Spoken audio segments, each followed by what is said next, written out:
Mr. Speaker, for this time. We'll now go to Ms. Shin.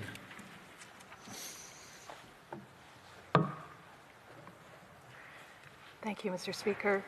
I'd like to share this time with my colleagues from Chicoutimi-Le-Fjord and Moose Jaw Lake Centre, Lanigan. As I rise to speak in the House today, I do so with deep gratitude. I'm grateful for the privilege of serving my constituents in Port Moody, Coquitlam, and Morin-Belcarra during these unprecedented times. I'm grateful to be here in the chamber where the dignity, dreams, life, and hope of the people are shaped by the laws we make in this great democratic institution. I am proud to be Canadian more than ever before because I see people in our country and in my community putting their compassion, generosity, and resilience into action in a time of great need. I'm humbled by the honor of serving my country in a time of adversity. I'd like to take this time to thank the healthcare practitioners and staff at Eagle Ridge Hospital for their daily sacrifice. I'd like to thank the first responders and essential workers in my riding who keep us safe, fed, and maintain a certain level of normalcy for us in a time of instability. Thank you all for putting yourselves at risk on the front lines as you take care of us. You are the heroes in this war against COVID-19. I'd also like to say a special thank you to all who have been showing great initiative by raising support for food banks through virtual concerts and galas. I'd like to thank Share Family and Community Services and other societies and groups in my community for continuing to meet the needs of food insecurity, the homeless, seniors, and vulnerable families. I'd like to thank the efforts of individuals and groups that have been making homemade masks and donating them to healthcare workers and seniors.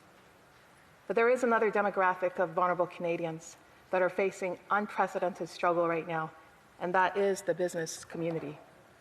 With so many shutdowns, revenue losses, and the challenges of paying rent, utility bills, all the while facing disappointments of gaps in the emergency benefits that disqualify some business owners, I recognize it's a process, but it's been a daunting one for several weeks. Therefore, I'd like to thank Michael Hind and the Tri-Cities Chamber of Commerce for doing an excellent job keeping business owners updated on different government benefits and encouraging the people, and to the sponsors of the Shop Local campaign to help our businesses survive the pandemic. Thank you for giving hope to our entrepreneurs. Canada needs our businesses to survive past this pandemic. In the midst of struggle, there have also been moments of celebration.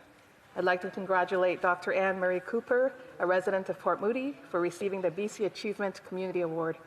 We celebrate her exceptional contributions to our local heritage, our green spaces, and advocating for seniors. I'd also like to congratulate Novo Textiles, a company in my riding in Coquitlam that, without government funding, has managed to retool their factory to manufacture surgical masks. And they are now supplying masks for BC Provincial Health Services Authority, Alberta Health, and Nova Scotia, fish processing companies, BC Search and Rescue, and Port of Vancouver. In a short time, they'll be manufacturing N95 masks using a Canadian machine and Swiss-made fabric that has a strong antiviral, antibacterial effect that can kill bacteria upon contact. This success story and similar stories that are starting to pop up across our nation demonstrate their efforts, not only of their efforts against COVID-19, but their entrepreneurial, innovative, and pioneering spirit, which is the essence of the Canadian spirit. And I'm so proud to see it happen right here in my own community. It was a privilege to be part of expediting the process for Novo Textiles' transition to becoming one of Canada's first manufacturers of N95 masks. In continuing to celebrate our Canadians, I'd like to wish all members of the Dutch, Asian, and Jewish communities a happy Heritage Month and celebrate their history, culture, and contributions that enrich and strengthen our country. This week, we also observe Mental Health Week, and I'm so glad to hear in the House many sensibilities spoken about this. The COVID-19 pandemic has tested many aspects of our human condition. It has particularly had a toll on our mental health individually and collectively. There's been a lot of shock, change, and much to grieve and process. It didn't even dawn on me personally until I went to Vancouver International Airport on my flight here to see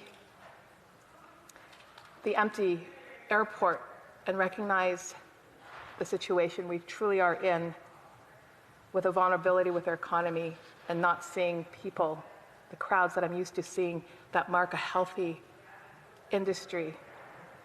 We are in challenging times. I recently spoke with a nonprofit organization, Not 9 to 5, that advocates for mental health awareness and support for the hospitality industry. Of the many industries hit by COVID-19 shutdowns, the hospitality industry is perhaps one of the most vulnerable, and is certainly an important part of my constituency and British Columbia. According to the Mental Health Commission of Canada, substance use, socioeconomic insecurity, and unemployment are high-risk factors for suicide and suicidal behavior. According to Not 9 to 5, the hospitality industry already had a severe mental health crisis on its hand before the coronavirus pandemic, but now with the added challenges of isolation and anxiety caused by the pandemic, a rise in suicide rates is expected. This points me to a greater overarching pandemic. Hospitality is one industry, but Canadians at large are facing an unprecedented time of trauma, fear, anxiety, and hopelessness, with all the challenges of financial loss, isolation, fear of the COVID-19 virus itself, and uncertainty about the future. And I know many have not had a chance to grieve and come to terms with what's happening right now. And in a matter of weeks and months, I don't even know what that will look like. So it is at a time like this that I feel that it is important for us as parliamentarians, and especially for the government, being in a position to take action, to really consider the long-term impact of this crisis pertaining to mental health, and perhaps view the situation as an opportunity to do a reset in how Canadians perceive mental health and how we respond. That perhaps it's not something that just should be left to the provinces, but that there should be a federal framework that we can provide in trying to provide not only immediate intervention, but long-term solutions.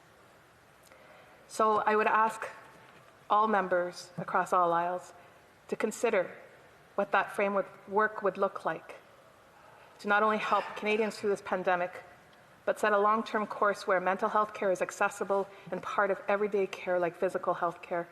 In 2006, the Conservative government legislated the Mental Health Act. We acknowledge the need for oversight on mental health, but it's been 14 years. We need to revisit mental health and take it to the next level. There's no better time than the present, and if necessity is the mother of all invention, let the necessity of oversight and funding for mental health care today, in partnership with all tiers of government and frontline organization, mark its beginning.